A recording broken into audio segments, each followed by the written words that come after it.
Good afternoon. I'm Monica Goucher, and I will be your guide through the 8 most influential events in reading instruction over the past 50 years. In 1976, the Center for the Study of Reading opened at the University of Illinois Urbana-Champaign, funded by the U.S. Department of Education. The purpose was to research into the processes underlying the development of reading comprehension in grades 3 through 8. There were 6 areas of initial research, including the role of background knowledge in reading comprehension, prior language experiences, reading strategies and tactics, instructional materials, assessment, and instructional practices and problems. Based on their research, they have published over 600 technical and reading education reports, a book entitled Becoming a Nation of Readers in 1985, and a video series teaching reading strategies from successful classrooms in 1991. The research and publications produced by the center have influenced the teaching of reading comprehension across the country. In 1980, the schema theory was introduced. It is an explanation of how readers use prior knowledge to comprehend and learn from text. The main idea, written text, does not carry meaning by itself. In fact, the text provides directions to readers for how to retrieve or construct meaning from their prior knowledge. Comprehending a text is an interactive process between the reader's prior knowledge and the text itself. There are 4 types of schema that are activated through certain words: formal schema, which is the knowledge about how different genres are structured; content schema, knowledge about events in a particular topic; cultural schema, knowledge about beliefs, attitudes, customs, and behaviors of a particular culture; and linguistic schema, knowledge about vocabulary and grammar. In fact, it is linguistic schema that has a basic role in comprehension and contributes to fluency and word identification. In the 1970s, whole language instruction was introduced by Ken and Yetta Goodman. Some of the basic principles included reading and writing are forms of language and function like other forms of language. Children can learn to read as they learn to speak through exposure to a literate environment. And children learn to read and write best when the reading and writing are for authentic purposes.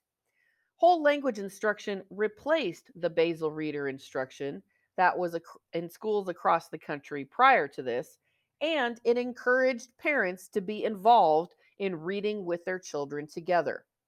Students were encouraged to write using invented spelling. Vocabulary and grammar were taught through the reading of texts as opposed to separately. The use of whole language instruction decreased in the early 2000s after research showed little to no improvement. In 1986, the simple view of reading was introduced. It is a model to describe the process that influences a reader's comprehension of a text. The decoding skills and language comprehension produce reading comprehension. At the secondary level, this means that reading material is less likely to parallel the spoken language in both structure and vocabulary. Therefore, the role of language comprehension is more balanced with the role of decoding skills. A successful reader does more than just decode. They make connections within and across texts, they make generalizations, and they learn from more complicated material. Some evidence suggests that word and vocabulary knowledge influence both decoding and language comprehension. The simple view of reading provides a framework for understanding the structure of reading comprehension, and it influences the design of teaching practices that target decoding and comprehension skills. In 1998, the Reading Excellence Act was passed by Congress. This act had four goals: to teach every child to read early, no later than the third grade, to improve reading skills of students, and instructional practices of teachers using findings from reliable, replicable research in reading, specifically in phonics, to expand the number of high quality family literacy programs while reducing the number of children referred to special education due to reading difficulties. This was the first piece of federal legislation to explicitly define reading and research. In the year 2000, the National Reading Panel Report was published. In this report, the panel identified five components of literacy instruction: phonemic awareness, phonics instruction, fluency, vocabulary, and comprehension. It was determined that explicit, systematic instruction would help students to learn how to read more effectively, and the research that was used to find these instructions was had to be scientifically based and something that could be reproduced. The National Reading Panel Report was influenced by the Reading Excellence Act of 1998, and in turn, it influenced the No Child Left Behind Act of 2001.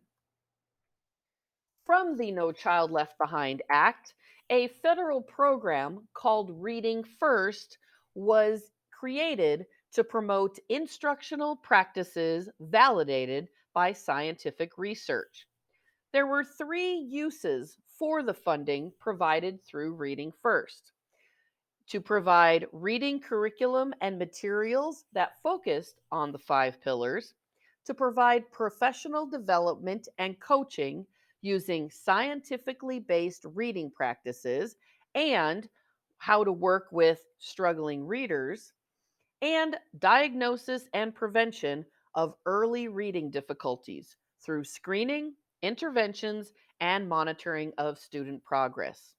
By April of 2007, grants were provided to 1,809 school districts, which in turn funded 5,880 schools.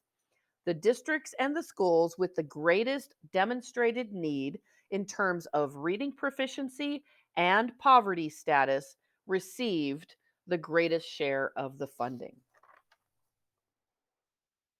In 2010, the Common Core state standards were created by the National Governors Association Center for Best Practices and the Council for Chief State School Officers.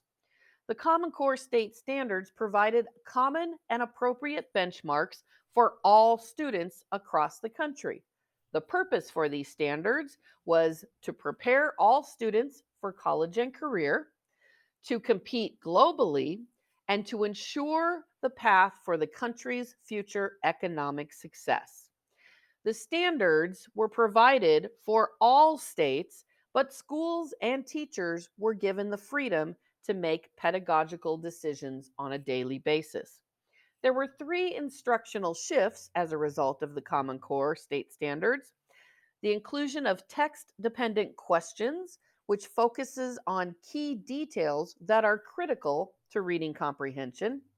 Text complexity had to be gradual as the students got older in order to prepare them for the types of texts they would be reading post education, and a balancing between informational and literacy texts. By grade 4, 50% of all texts read should be informational. At the older a student gets, the greater the need for reading in informational texts. It was also found that a lack of informational texts in early grades can account for reading difficulties in later grades. In Washington state, the effects of the Common Core state standards is that we now have regular standardized testing conducted in grades 3 through 8 and 10th grade and is a graduation requirement for all students. In conclusion, there are two main takeaways from these 8 influential events. First, as researchers and scientists gain more knowledge about the brain processes, new techniques and instructional methods will continue to evolve the practice of reading instruction. For example, my mom learned to read using basal reader instruction. I learned to read from phonics instruction. My children learn to read from whole language instruction. I wonder how my grandchildren will learn to read. Secondly, between 1965 and 2010, there was an increase in federal government involvement in terms of funded research, funded programs, and policy making. However, with the Trump administration, education cutbacks have been extensive. For example, in 2018, 9 billion was cut, including eliminating striving reader grants. 2019, 8.5 billion was cut, and in 2020, 6.1 billion. How will the loss of funding impact the future of students affected by the loss of federally funded programs? Thank you for your attention to this presentation.